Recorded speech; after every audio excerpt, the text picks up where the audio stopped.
Pour tourner à gauche à l'intersection, je prends la trajectoire A, B,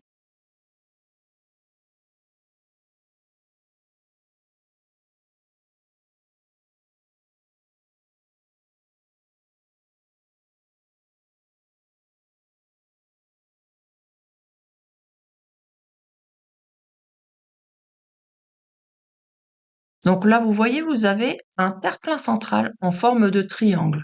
En règle générale, quand vous avez un terre-plein central de cette forme-là, quand vous voulez aller à gauche, il faudra vous placer dans la voie de gauche, et si vous voulez aller à droite, il faudra vous placer dans la voie de droite. Si ils veulent que vous contourniez le terre-plein central par la droite, vous aurez ce panneau-là. Là, il n'y a pas, donc c'est à gauche, donc c'est la voie A. Mais attention, quand vous allez avancer comme ça, il faudra laisser passer la priorité à droite. Donc s'il y a une voiture qui arrive de là, vous la laissez passer, et après, on avance jusqu'à la bande de stop pour laisser passer à gauche et à droite. Donc c'était bien la réponse A. Le risque de verglas est plus important lors de la traversée d'un pont. Oui, réponse A. Non, réponse B.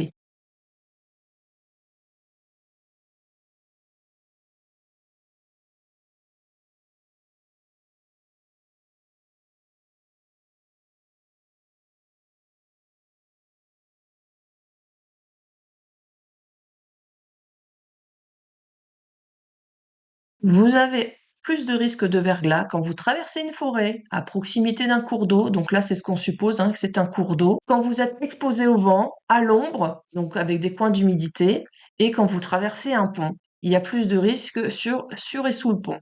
Donc c'était réponse A. L'extrémité de cette commande permet d'allumer les feux de position. Oui, réponse A. Non, réponse B.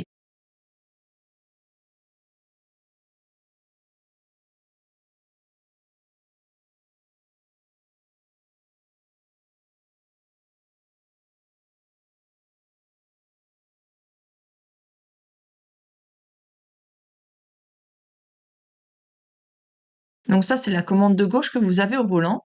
Et donc, on peut voir que vous avez possibilité, là, c'est tout ce qui est éclairage. Et donc, quand vous bougez cet éclairage, là, vous voyez la petite flèche, elle est sur le 0. Donc, pour l'instant, vous n'avez pas mis de feu sur votre véhicule. Mais si vous montez d'un cran, vous serez en feu de position. Ça, il faut vraiment les connaître, les symboles, hein. Donc ça, c'est feu de position. Ça, ce sont les feux de croisement. Donc si vous montez un deuxième cran, c'est feu de croisement. Sur cette voiture-là, vous avez aussi la possibilité de les mettre en automatique. Ça veut dire que la voiture va détecter en fonction de la luminosité, la pluie, s'il y a des voitures en face aussi. Et il va tout de suite adapter les feux en fonction de la situation. Pour rappel, c'est pas à l'extrémité, mais comme ça, je vous donne un petit peu d'informations supplémentaires. Ici, vous avez tout ce qui est feu de brouillard. Donc, feu de brouillard avant et feu de brouillard arrière.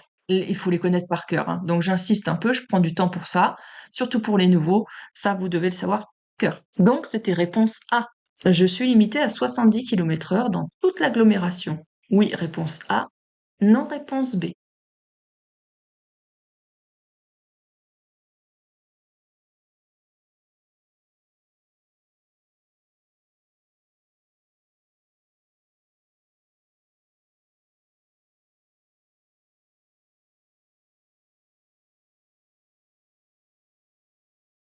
Dans une série précédente, on avait une question qui ressemblait, mais le panneau limitation de vitesse était mis avec le panneau d'agglomération. Là, il est séparé. Quand il est séparé, ça veut dire que c'est uniquement dans cette rue-là et pas sur toute l'agglomération. Je vous rappelle que pour que ce soit toute l'agglomération, il aurait fallu que le panneau de limitation de vitesse soit mis avec le même poteau que l'entrée d'agglomération. Et là, c'est pas le cas. Donc, comme c'est pas avec l'entrée d'agglomération, c'est uniquement dans cette rue. Donc, c'était réponse B.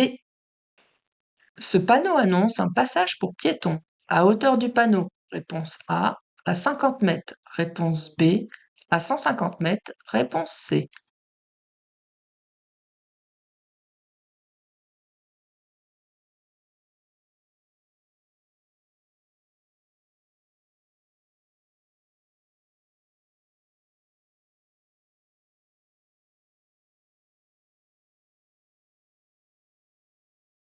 Donc c'est un panneau carré, donc c'est un panneau de position quand c'est carré. Donc ça veut dire que on vous annonce les choses qui sont dessinées, hein, à proximité immédiate du panneau.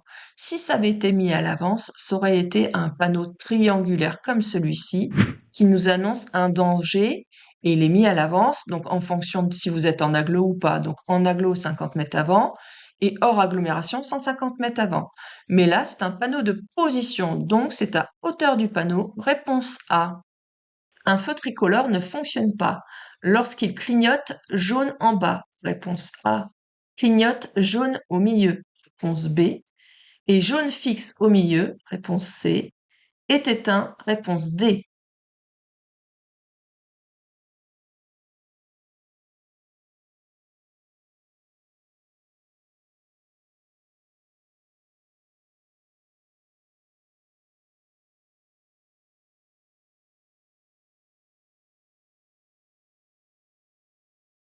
Donc évidemment, un feu tricolore ne fonctionne pas lorsqu'il est éteint, mais il y a aussi la situation lorsqu'il clignote au milieu. Quand il clignote au milieu, ça veut dire que il y a peut-être un feu dans l'eau qui est grillé, donc tous les feux se mettent à clignoter au milieu et donc il ne fonctionne plus. Dans ce cas-là, on regarde la signalisation et on respecte la signalisation. Donc s'il y a des panneaux, on respecte les panneaux et s'il n'y a rien, ça sera une priorité à droite. Donc c'était réponse B et D. Cette voiture se rabat trop près devant moi. Je ralentis. Oui, réponse A. Non, réponse B.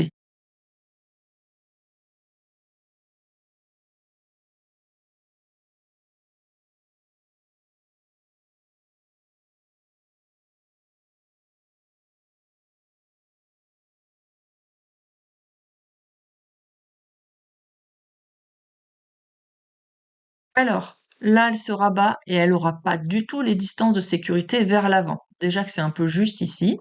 Donc là, ça sera trop dangereux si je la laisse à cette distance-là devant moi. Je vais me mettre en danger. Donc pour pouvoir circuler plus en sécurité, je vais lâcher l'accélérateur parce que là, elle va plus vite que moi, donc je n'ai pas besoin de freiner. Surtout que derrière, vous avez vu, il y a un véhicule qui arrive aussi, qui est en train de se rabattre, donc il va certainement plus vite aussi. Donc si je freine, ça peut être dangereux, mais par contre, je vais ralentir uniquement. Ça veut dire que je lâche l'accélérateur uniquement, je décélère. Ça permettra d'augmenter mes distances de sécurité vers l'avant et d'éviter d'avoir un freinage brusque par rapport à l'avant, surtout que derrière, j'ai du monde. Donc là, je vais me mettre plus en sécurité en lâchant l'accélérateur. Donc, est-ce que je ralentis? Oui, réponse A.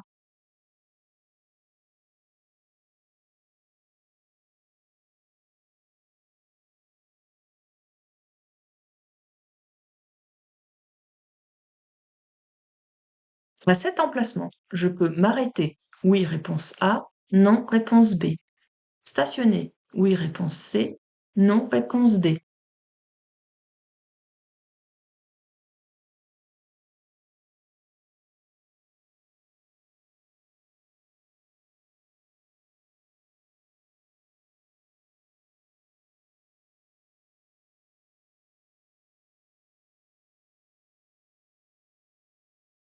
Alors, cet emplacement, on peut voir qu'il y a des zébras jaunes. Ça veut dire que c'est un arrêt de bus. Donc moi, je ne peux ni m'arrêter, ni stationner. C'est uniquement pour l'arrêt des bus ici. Donc c'était réponse B et D. Je dépasse par la droite. Oui, réponse A. Non, réponse B.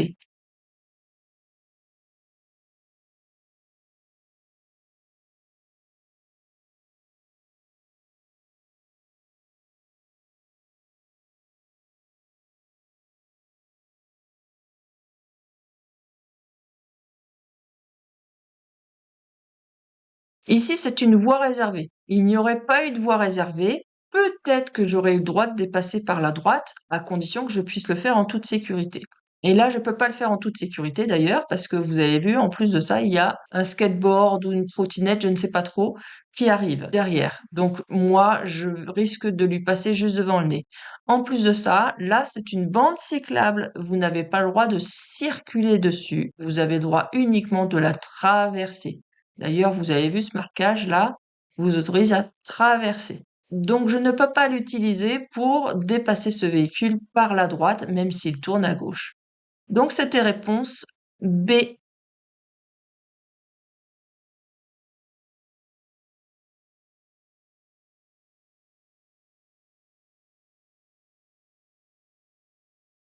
Je n'ai pas le droit de circuler sur ces damiers. Oui, réponse A. Non, réponse B.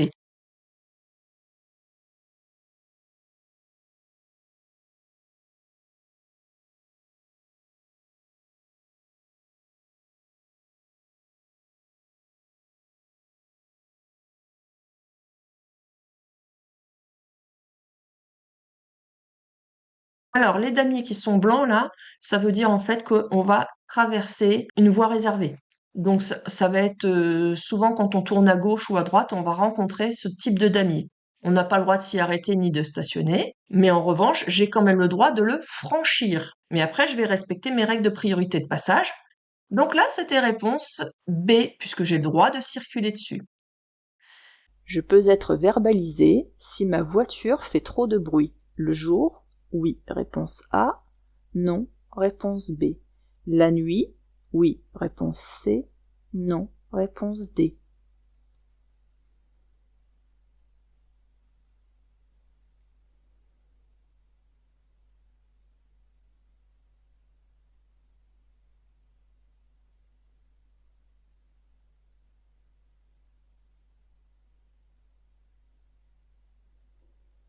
De jour comme de nuit, hein, je peux être verbalisé si ma voiture fait trop de bruit. Pour n'importe quelle raison, hein. Échappement défectueux, ou un échappement qui répond pas aux normes aussi, hein. Il y en a qui s'amusent à mettre des échappements qui font plus de bruit. Même si l'homologué et qui fait trop de bruit, ça ne passera pas. Donc réponse A, C. Cette commande permet de régler le rétroviseur intérieur. Réponse A. Le rétroviseur extérieur droit. Réponse B. Le rétroviseur extérieur gauche. Réponse C.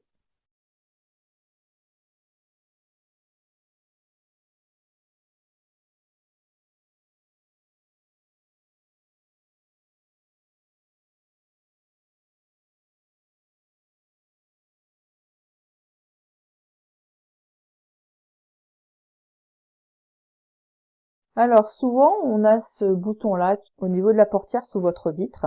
Alors comment ça fonctionne? Des fois c'est sur le tableau de bord, mais c'est plus rare. Comment ça fonctionne? Si vous avez le petit cran qui est sur le 0, c'est que si par malheur vous touchez cette commande, ça ne déréglera pas les rétroviseurs. Ensuite, si le petit tiret, vous le placez en direction du R, R comme right, donc là c'est pour régler le rétroviseur extérieur droit.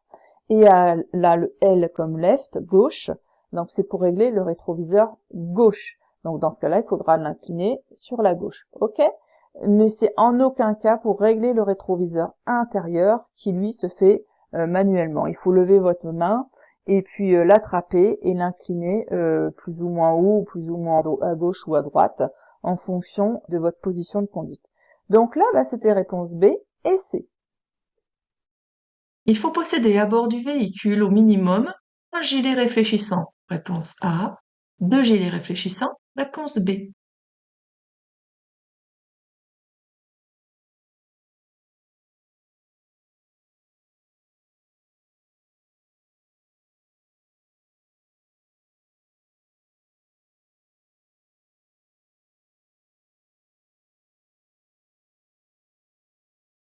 En France, l'obligation est de posséder un gilet réfléchissant qui doit toujours être rangé à portée de main. C'est ce que dit la loi. Donc, à portée de main, l'idéal, c'est dans votre boîte à gants. Attention, à l'étranger, dans certains pays d'Europe, un gilet réfléchissant ne suffit pas, il en faut plus que ça. Donc ça, renseignez-vous avant de partir à l'étranger. Donc c'était réponse A. À ce propos, toutes ces informations-là, je vous les envoie par mail. Pour ceux qui veulent profiter encore plus de mon aide, et ça toujours gratuitement, je vous envoie un mail par jour avec plein d'informations sur tout ce qu'il faut savoir pour l'examen de code, les erreurs à ne pas faire, les choses à connaître absolument. Donc tous les matins à 8 heures, vous recevez un mail. Si vous voulez en profiter, n'hésitez pas, regardez en commentaire. Je vous ai laissé un commentaire avec justement le lien à cliquer dessus. Vous me laissez votre adresse mail et hop, c'est parti. Vous allez recevoir, comme les autres, un mail par jour pour vous aider. Sur l'autoroute, les deux principales causes des collisions en chaîne sont le non-respect des intervalles de sécurité, réponse A, la vitesse, réponse B, le brouillard, réponse C.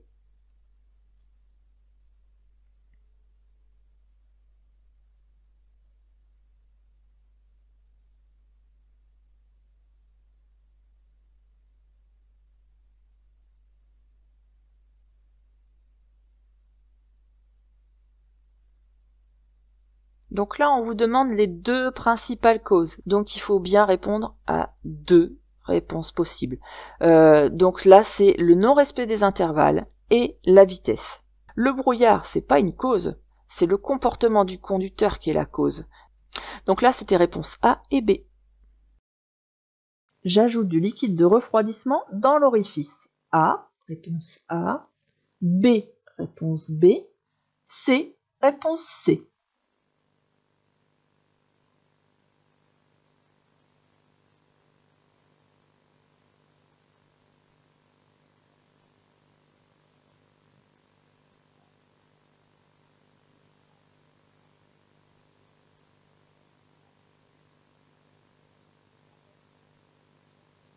Alors, dans le A, on voit bien que ça c'est le liquide lave-glace avec le petit jet d'eau, donc là c'est pas ça. Ensuite, le B, on voit un petit, attention d'ailleurs, danger, avec un thermomètre. Ça c'est le liquide de refroidissement. Ils mettent un thermomètre, ils mettent attention danger. Pourquoi? Parce qu'il faut surtout pas ne l'ouvrir à chaud, parce que vous risquez de vous brûler. Ou alors, vous savez, c'est un peu, ça risque de comme une cocotte minute quand vous enlevez le petit bouchon, vous avez de la vapeur qui sort et c'est pareil, vous risquez de vous brûler. Donc ne surtout pas ouvrir à chaud. Et ensuite, ça, c'est le liquide de frein avec le minimum et le maximum ici. Donc c'est pareil, ils disent que c'est dangereux de faire attention. Pourquoi? Parce que il faut normalement, vous n'êtes pas censé perdre de liquide de frein. Si vous en perdez, c'est soit vos disques sont usés et dans ce cas-là, il va falloir les changer, soit vous avez une perte de liquide de frein. Et là, il ne faut pas rigoler avec ça non plus. Donc, il faut aller voir un professionnel. Donc, mais là, c'était la réponse B avec le liquide de refroidissement. Donc, réponse B. La file de droite avance plus vite que la mienne. Je change de voie. Oui, réponse A. Non, réponse B.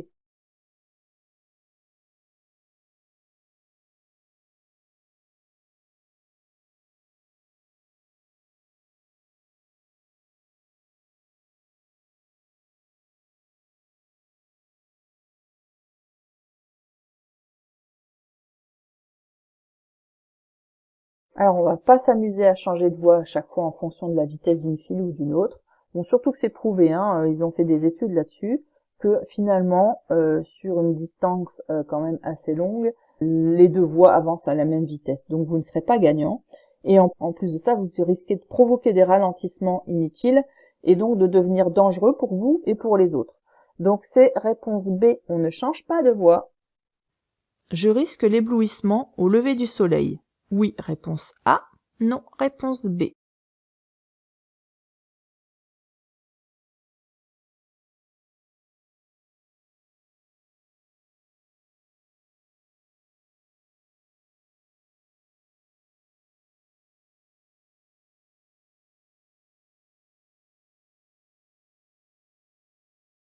Que ce soit le lever du soleil ou le coucher du soleil, on a un même problème, c'est que la lumière elle est rasante, c'est-à-dire que vraiment c'est au ras de la route, donc même si j'abaisse le pare-soleil, ça ne suffira pas.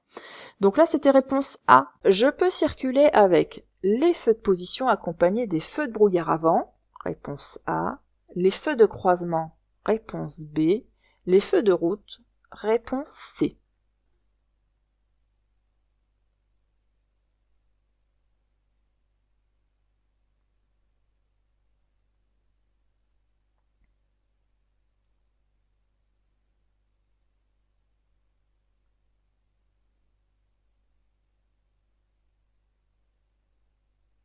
Concernant cette photo, on voit que nous sommes en agglomération. Donc la règle c'est en agglomération, qu'est-ce qu'on peut mettre? Quand on est en agglomération éclairée comme ici, on voit les lampadaires d'allumés, on a le droit de mettre 2 choses possibles. On a le droit de mettre les feux de position, qui eux servent seulement à être vus, et on a aussi le droit de mettre les feux de croisement. Les feux de route, eux, ne sont pas autorisés parce qu'il y a des lampadaires d'allumés. On peut les mettre n'importe où, mais à condition qu'il n'y ait pas d'éclairage et personne en face. Là, c'est pas le cas, donc je peux pas mettre les feux de route. Ok ?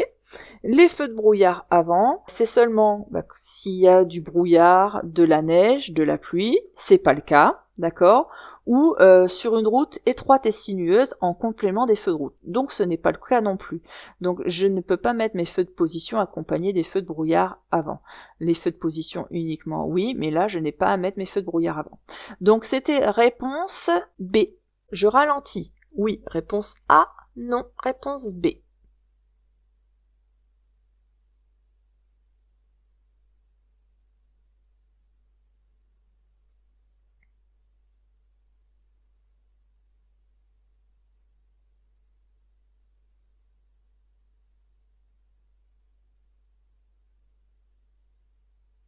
On peut voir ici qu'il y a de la neige et peut-être même du verglas. D'ailleurs c'est annoncé, mais même s'il n'y avait pas le panneau, on peut se dire qu'il y a une possibilité de verglas ici. Parce que là, la neige, elle est restée ici. Donc c'est une zone qui est certainement plus froide et plus humide. Mais ça se voit pas toujours, hein, le verglas. Et on a une limitation de 50 km/h. On roule aussi à 50 km/h. Donc on peut se dire, tout va bien, je respecte la limitation de vitesse. Mais là, vu le contexte, il vaut mieux quand même ralentir, parce que là, il y a un risque de perte d'adhérence qui est quand même important. Donc je ralentis, oui, réponse A.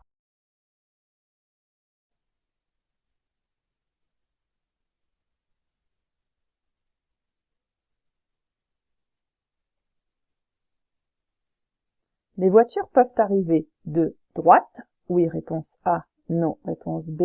Gauche, oui, réponse C, non, réponse D.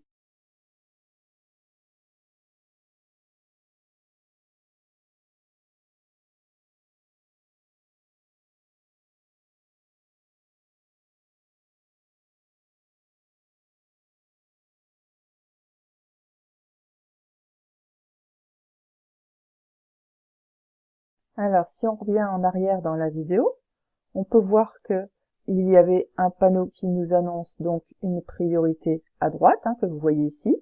Et ensuite, on avance encore un petit peu. Et là, vous aurez le panneau qui vous annonce que c'est interdit de tourner à droite.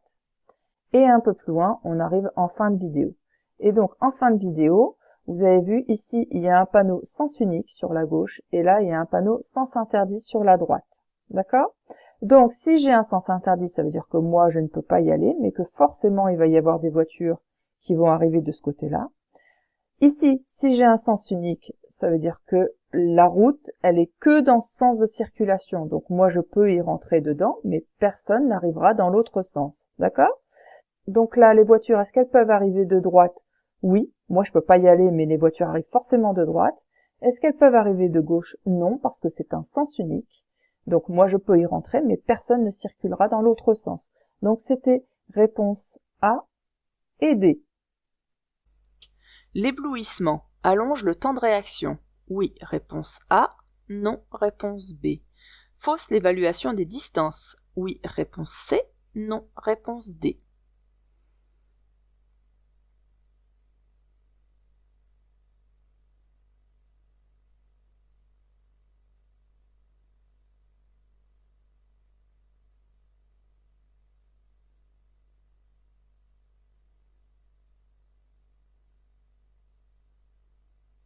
Alors, il faut savoir quand même que, en moyenne, après un éblouissement, on va retrouver une vision normale, hein, je vous parle de normale, au bout de 5 secondes. Ça fait quand même beaucoup 5 secondes. Hein.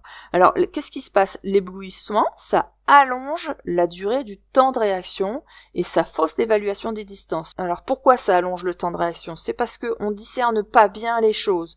Donc, on met du temps, on soupçonne que c'est un danger, mais on n'en est pas sûr encore. Par exemple, on voit quelque chose sur la droite, et puis on réalise assez tard que c'est un chien qui va traverser. Je vous donne un exemple parmi tant d'autres. Hein. Et donc du coup, ça va rallonger votre temps de réaction. Alors qu'est-ce qu'il est bien d'utiliser pour éviter l'éblouissement? Bah n'hésitez pas à utiliser votre pare-soleil, et puis les lunettes de soleil. Et qu'est-ce qu'il faut faire aussi? Ça suffit pas hein, de mettre le pare-soleil et les lunettes de soleil. Il est bien aussi de ralentir. Ça permettra de laisser le temps à vos yeux de s'adapter à la luminosité. Donc là, c'était réponse A et C.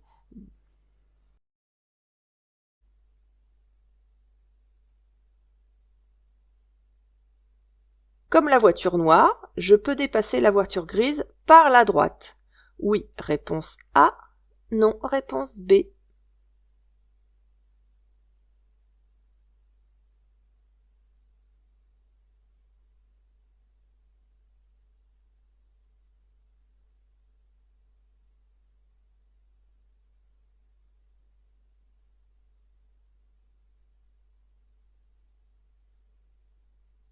Alors, c'est un des cas où on a le droit de faire un dépassement par la droite. C'est quand vous êtes, vous voyez, sur une voie, il peut y avoir un marquage au sol aussi, hein, aussi ici des pointillés. Mais là, c'est une voie qui est assez large pour pouvoir passer à deux voitures.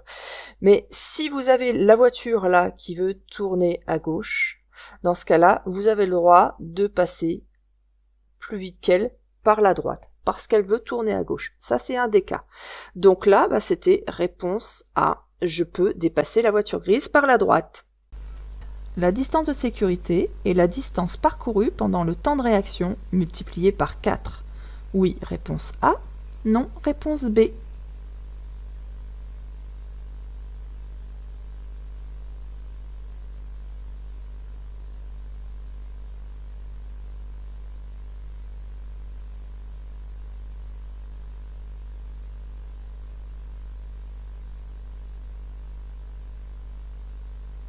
On considère que la distance de sécurité, c'est la distance qu'on va parcourir pendant le temps de réaction et qu'on va doubler. On va rajouter une seconde de plus par sécurité, justement. Donc, le temps de réaction, lui, c'est la distance qu'on parcourt pendant une seconde. Donc ça, c'est le nombre de mètres qu'on parcourt pendant une seconde. Ok, on va rajouter une deuxième seconde par sécurité. Donc, ça fera 2 secondes. Donc, la distance, on multiplie par 2. Une seconde plus une seconde, on le multiplie par 2. Donc là, c'est réponse B. La meilleure option est d'accélérer, réponse A, de faire un appel de phare et klaxonner, réponse B, de freiner et serrer à droite, réponse C.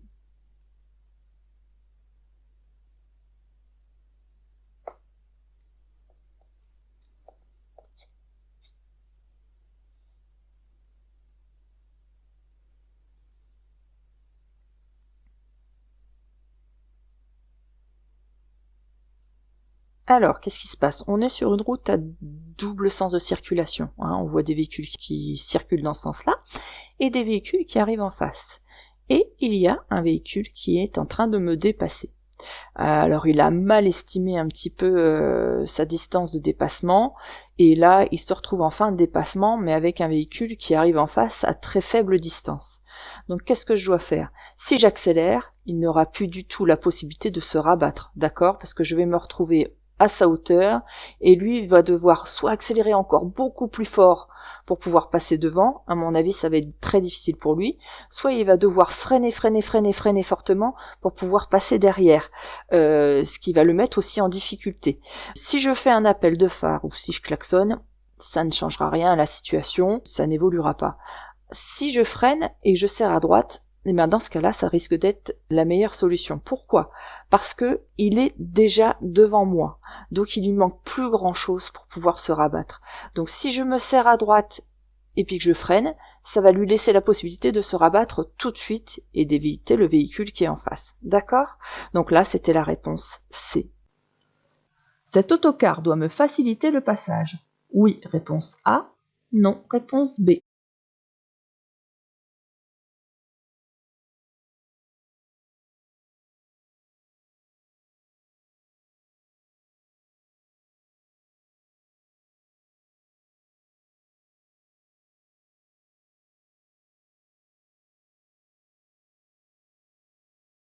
Alors, qu'est-ce qu'on peut voir? On peut voir ici que la route, elle n'est pas large du tout. Il y a un bus, un car qui passe là, ici, et on voit que le croisement, il va être difficile à cause du virage. Alors, la règle générale, c'est que les véhicules encombrants doivent s'arrêter ou se garer pour laisser le passage aux autres véhicules. Mais, attention, il y a une exception. C'est pour les transports en commun, justement, qui sont en agglomération. Donc ça, c'est bien un transport en commun, on voit bien les sièges pour les passagers. On est bien en agglomération avec les différentes maisons qu'on voit autour. Donc là, on fait partie de l'exception. Donc les transports en commun qui sont en agglomération, eh bien ce sont les autres usagers de la route qui doivent leur faciliter le passage. C'est-à-dire que moi, je dois lui faciliter le passage. Donc dans cette situation, qu'est-ce que je fais? Je me serre à droite et je patiente pour lui faciliter le passage de manière à ce qu'il puisse terminer son virage parce qu'il aura une trajectoire où il va prendre un petit peu ma voie. Et là, je dois le laisser terminer. Donc c'était réponse B. La signalisation m'indique un début de créneau de dépassement. Réponse A. Une fin de créneau de dépassement. Réponse B. Une réduction du nombre de voies. Réponse C.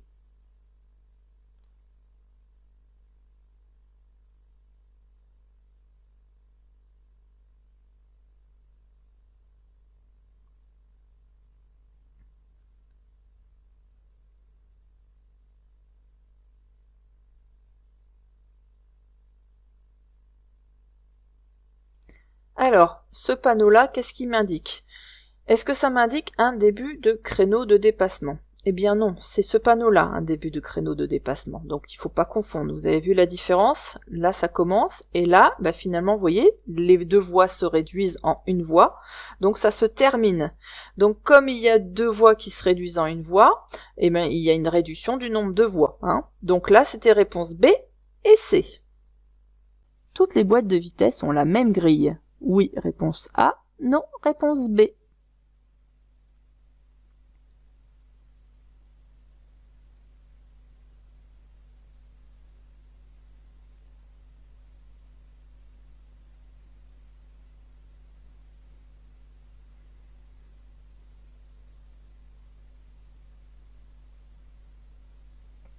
Certaines voitures ont 6 vitesses. Là, il y a 5 vitesses. Donc quand il y a 6 vitesses, la 6e, elle se trouve ici. Ensuite, des fois, la marche arrière, elle est là. Mais des fois, elle va être sur le côté ici. Ou d'autres fois, elle va être de ce côté-là, en bas ou en haut. Ça dépend des boîtes de vitesse. Donc elles sont pas toutes pareilles. Donc c'était réponse B. À cause des problèmes de météo, je circule avec les feux suivants. A, B, C, D.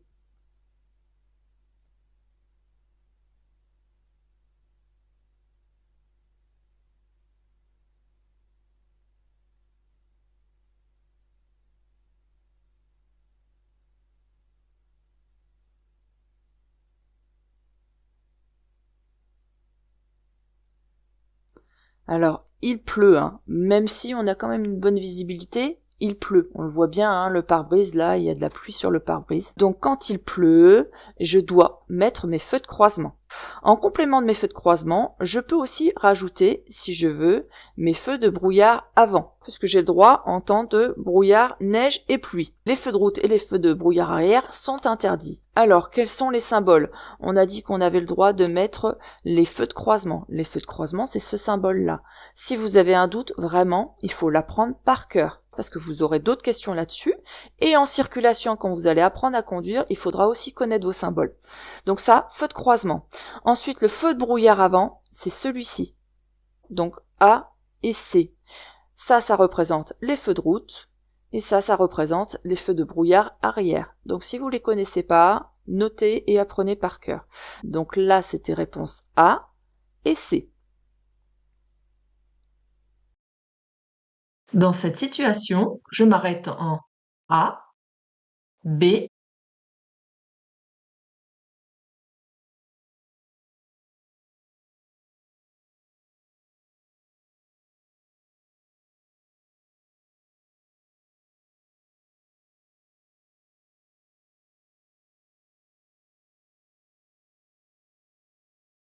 on peut voir que le feu est rouge.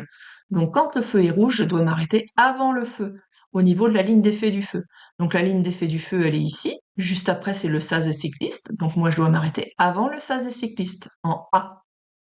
La zone B, elle est pour si le feu est vert et qu'il y a des voitures en face. Dans ce cas-là, je patienterai en B, qu'il n'y ait plus personne en face pour ensuite tourner. Mais là, le feu est rouge, donc c'est en A. Réponse A. La commande utilisée permet d'actionner le verrouillage des vitres arrière, réponse A, de la portière avant, réponse B, de la portière arrière, réponse C.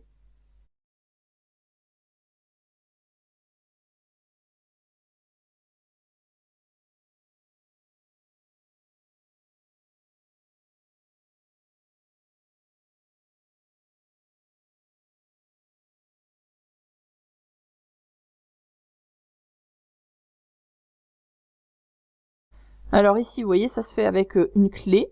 Et il faut tourner, mais certaines voitures, c'est juste un petit loquet à bouger, hein, de gauche à droite ou de bas en haut. Ça dépend des voitures, mais ça s'appelle le verrouillage de la portière. C'est une sécurité enfant, en fait.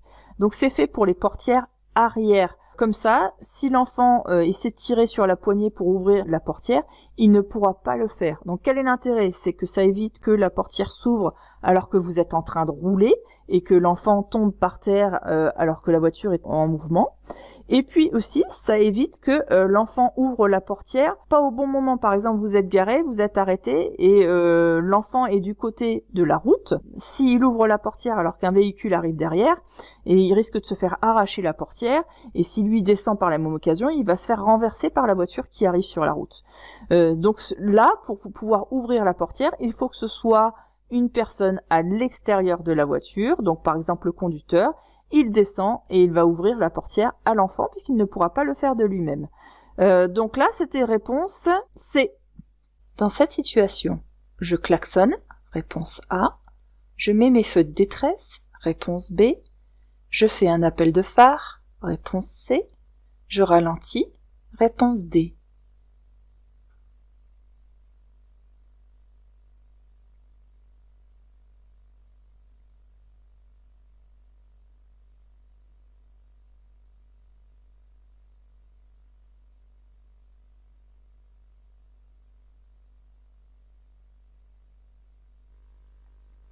Dans cette situation, eh bien, je dois freiner à cause des poules qu'il y a sur la route. Alors pour ne pas surprendre les usagers qu'il pourrait y avoir derrière moi, parce que je vais ralentir de façon anormale et peut-être un peu brutale aussi, eh bien je mets aussi en accompagnement mes feux de détresse.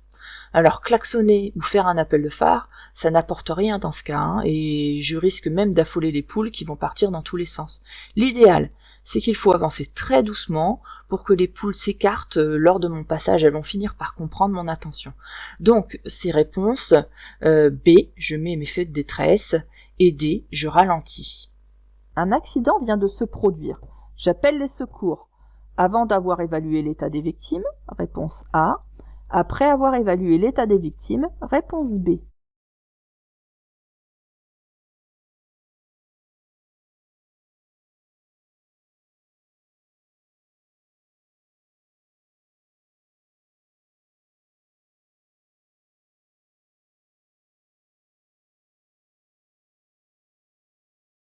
Il faut toujours analyser ce qui s'est passé sur l'accident avant d'appeler les secours pour pouvoir justement informer du nombre de victimes, de l'âge des victimes, parce que si il y a un bébé à bord, l'équipement ne sera pas le même. Voilà, s'il y a une personne enceinte, si la personne souffre d'hémorragie, si la personne est bloquée dans la voiture et qu'il va falloir prévoir une désincarcération. Toutes ces choses-là, il faut le prévoir avant d'appeler. Donc c'était réponse B. Les personnes âgées de plus de 65 ans constituent plus de la moitié de la mortalité piétonne. Oui, réponse A. Non, réponse B.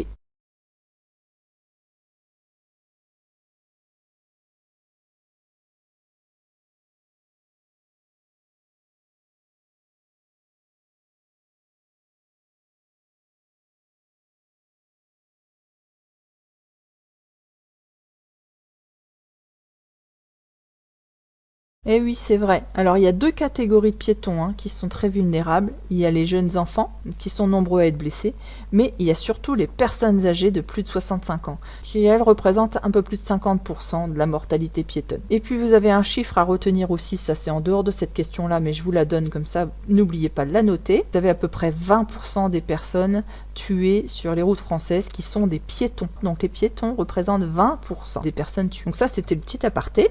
Donc là la réponse c'était oui, puisque ça représente un peu plus de 50%. Donc réponse A. À hauteur de l'intersection, je devrais marquer un point d'arrêt. Oui, réponse A. Non, réponse B.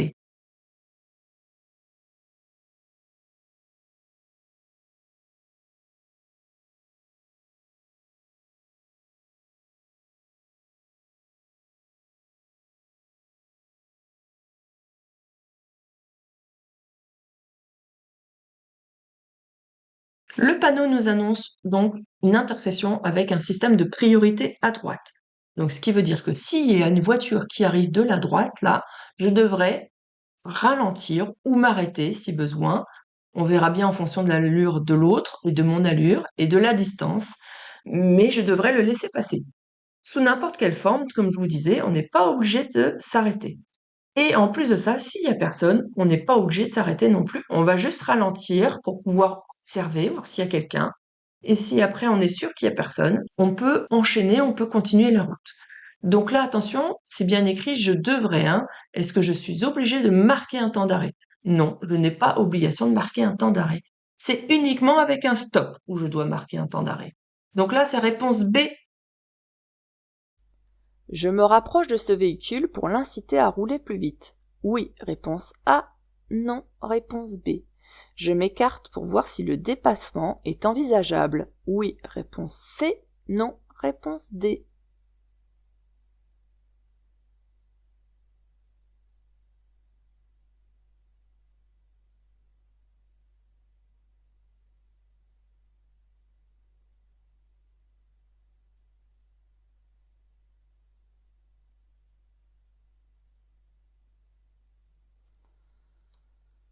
Se rapprocher là d'un véhicule, c'est pas la bonne solution pour qu'il aille plus vite, parce que lui, il voit peut-être des informations vers l'avant que moi je ne vois pas. Donc s'il roule lentement, c'est peut-être parce qu'il y a un danger vers l'avant, mais c'est peut-être aussi à cause des conditions climatiques.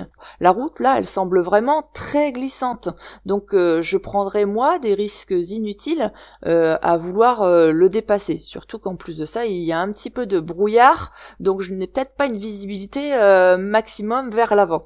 Donc dans ce cas-là, je ne me rapproche pas du véhicule pour l'inciter à rouler plus vite. Donc là, c'était réponse B. Et je reste bien sage derrière le véhicule en tenant des bonnes distances de sécurité. Surtout que là, il va falloir les augmenter, les distances de sécurité, à cause de ce qui se passe au sol. Donc je m'écarte pour voir si le dépassement est envisageable. D. Donc c'était réponse B et D. La motorisation hybride d'une automobile combine une source d'énergie thermique avec une source d'énergie électrique. Vrai, réponse A. Faux, réponse B. Ce système permet de diminuer de 10 à 30% la consommation des véhicules. Vrai, réponse C. Non, réponse D.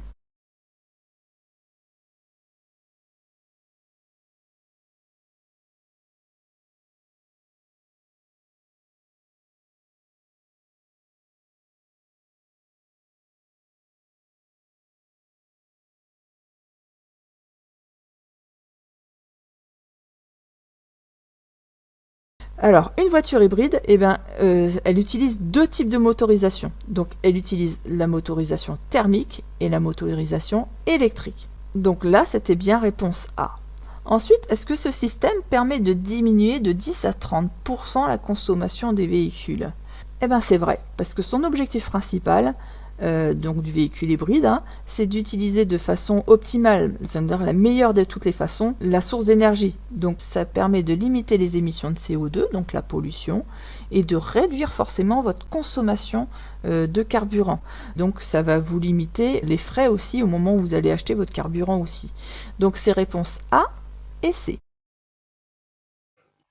En retard pour déposer les enfants à l'école, je peux m'arrêter ici en mettant les feux de détresse. Oui, réponse A. Non, réponse B.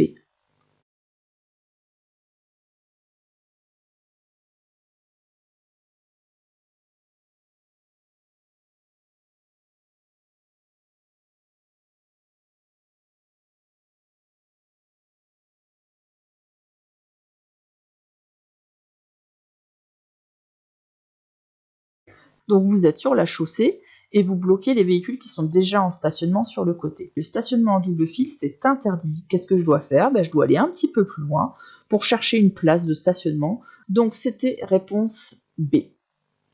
Je facilite le passage de l'ambulance. Oui, réponse A. Non, réponse B.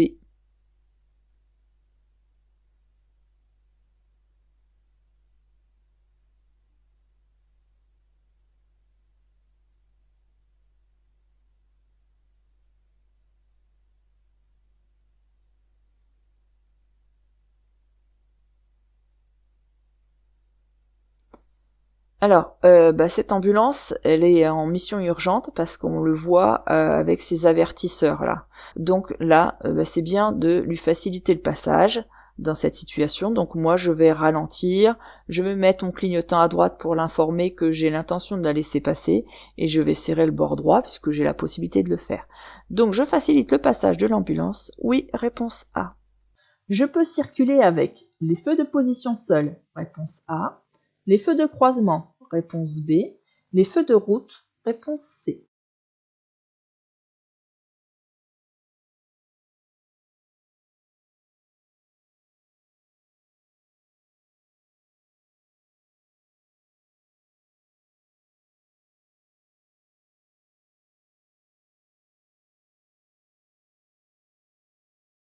Alors, normalement, quand on est en agglomération avec des éclairages, vous voyez les lampadaires qui sont allumés là, d'accord?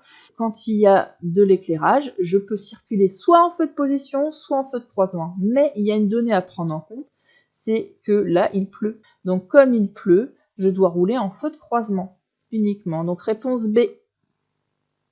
Un incendie se déclare. Il est préférable d'attendre des secours. Réponse A. De sortir les blessés. Réponse B.